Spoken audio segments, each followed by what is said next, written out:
Hello and welcome back to the Women's War week by week. We've spoken a couple of times recently about some older women who were also involved in or swept up by the war. This time I thought I would introduce you to a remarkable, very elderly lady. Suzanne Aubert was born in France in June 1835. Hers was a comfortable middle-class home in Lyon. But Suzanne did not wish to spend her days in the round of small-scale social activities that many young women of her class enjoyed. She wished to enter the religious life, and she was desperately keen to join an order called the Sisters of Charity. Her parents were firmly against her idea to join a religious congregation, and so she waited. She could, if needs be quite good at waiting, as you will see as we follow her story in the Women's War week by week. She spent the intervening years between having made her announcement about the religious order and her parents agreeing to her enter it by acquiring medical skills, by nursing. She volunteered to nurse veterans of the 1854 Crimea War. She became known as a good bone setter and a skilled pharmacologist. Finally, in 1860, now 25 years old, she broke with her family and basically she ran away. It turned out she would run a very long way.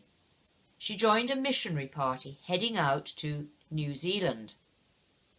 Although one aspiring nun wrote of their journey to New Zealand, "Thanks be to God we were not seasick," the same could not be said of Suzanne. She suffered terribly from seasickness and hated sea travel ever afterwards. However, once finally on terra firma in New Zealand, she almost literally rolled up her sleeves and got to work. By the turn of the century, Suzanne had founded a congregation known as the Daughters of Our Lady of Compassion. Perhaps you're wondering what this has to do with the Women's War. I promise you it has a great deal. Let's fast track forward.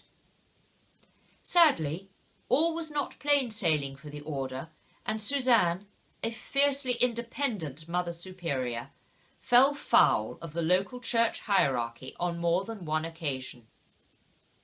Things reached a head in June 1913, and she decided to take her case to Rome.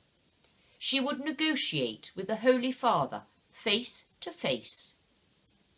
Not expecting to be away for long, she cut her luggage down to the minimum. She packed an old habit, a whole habit, 12 collars, 4 caps, and 4 pairs of red stockings. Little did she know that world events would catch up with her, and she would be away from her now beloved New Zealand for more than 6 years. And she does not seem to have gone clothes shopping at any point along the way. Come back soon to find out more about this octogenarian Mother Superior's war. I promise you it is quite an extraordinary story.